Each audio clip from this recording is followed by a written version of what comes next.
Hi guys, thanks for checking the video out. Steve Buzza here, Mini Tour Pro. And awesome caddy. And awesome caddy slash camera woman. So thank you to Megan. So you have documented my round. Hope you weren't too mean with the comments. Well, there were definitely some moments of greatness and moments of just sadness. There was, and like I got off, so I don't know what was the score? 84. 84, so 4 over on the front. So I'm a non-cut making mini tour player. But it was one of those rounds, you could either look at it as a complete disaster. You could, and I think this is what people could take from it at home.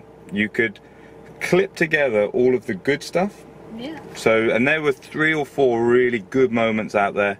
I hold a lot of putts. Had a couple of up and downs from extraordinarily tough places. Yes, yeah, some great up and downs. Hit some great iron shots. I hit some great drives. So I did everything well. So you can block all that together and say, you know what, I haven't played, and you do that. You can alternatively, you can look at all of the bad stuff, which is not a fun way to look at it. Clump that together, and then but see, never the thing play is, again. if you do clump that together, it really wasn't that many things. Like, you look at all the, if you did truly do that, you would put all the good clips together and there would be a long clip. Yeah. And then you'd put the bad and it would just be like a short clip, but just very costly. Completely destroyed it. So like the 8 I made, then I'm not going to talk through it. I'm not going to talk through every hole, but the 8 I made, the drive was struck well and I just pushed it and it pitched maybe if it 1 more yard and it clears the bunker, skips down onto the fairway, and all of a sudden I've got 75 yards looking up the green for, you know, looking at birdie. They've had a lot of rain here, so I get unlucky, I drop it out and it's right on the edge, hanging. I've got to aim right, thinking it's going to tug. It just comes out sideways, takes a massive kick. Yeah, the kick. And then I decided to, well, I was just stuck in the trees, there was nothing I could do. But really, you couldn't do anything from that either, and at least, you know, you gave it a try. And so you faced every single shot you hit, you faced with effort, except for one. Yeah, apart from one. We won't mention that one. But I think when you watch me in the vlogs, and I get a lot of people saying how I waffle on and how I talk through too much, but you have to realize I'm doing that for you. You know, I'm a coach by trade, you know, and I'm trying to give you an insight so you can then kind of see what I'm thinking, so you can apply it to yourself, or you can start to understand why I'm thinking that way. When I get on the course, I get quite intense slash grumpy. So it was interesting having Megan with me, because Megan is the opposite of that. So I always am positive. Yeah, and you were saying stuff to me at the beginning, and I'm not going to lie, it was annoying me, because you were giving me positive things to think. Oh, don't mind, that was good. You know, that was unlucky. You know, you were putting a positive spin on it, whereas I instinctively put a negative one on it.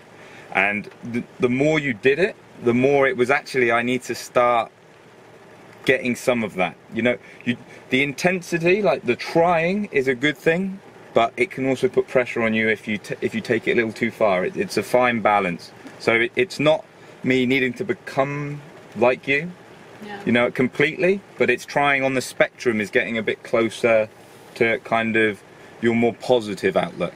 Yeah, but it's not like you have to be like, oh, like positive even when you know that there's nothing to be happy about, but it's like every time you're grumpy, you're releasing cortisol, and nobody performs well with cortisol in their system.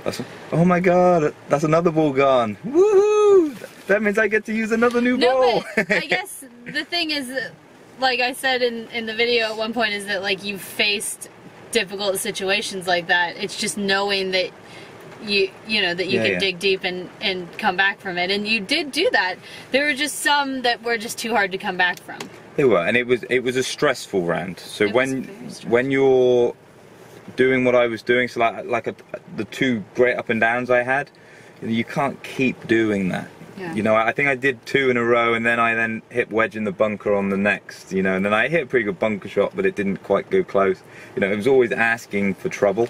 Yeah. But all in all, I'm happy that I still got the desire. You know, I can still feel there's a golf game in there. I think if I didn't have the desire, or it just felt completely bad, you know, I just wouldn't want to do it. You know, I know what I had there today was through lack of playing. But like I said, I had the desire to sort it out. Whereas I think sometimes you get flat and you go, well, you've given up, and that's probably the time to retire. So I'm not retiring. I'm still Steve Buzza, mini tour player. I made the cut this week because there is no cut. And you were pretty nice to me, considering that I was annoying you with my positivity. There you go. So. You can learn from me, man. Don't let an 84 ruin the mood of this one. But no, it was good. So that's where we're going to leave it. So, get some comments down below. Are you somebody that bulks the bad and then ponders about it for the week until you play again? Or are you somebody that takes the positives and tries to take that positive and move it forward into the next week? You know, I'd love to hear what you've got to say. Be honest with yourself. Are you a glass half full or a glass half empty? You're Mr. Positive. You really turned that boat around there. I did. Way to go. I'm just so pleased I'm not on that goddamn course anymore. And now it's pouring rain. Yeah, Again. and I beat the rain. 1-0 to the Buzzman.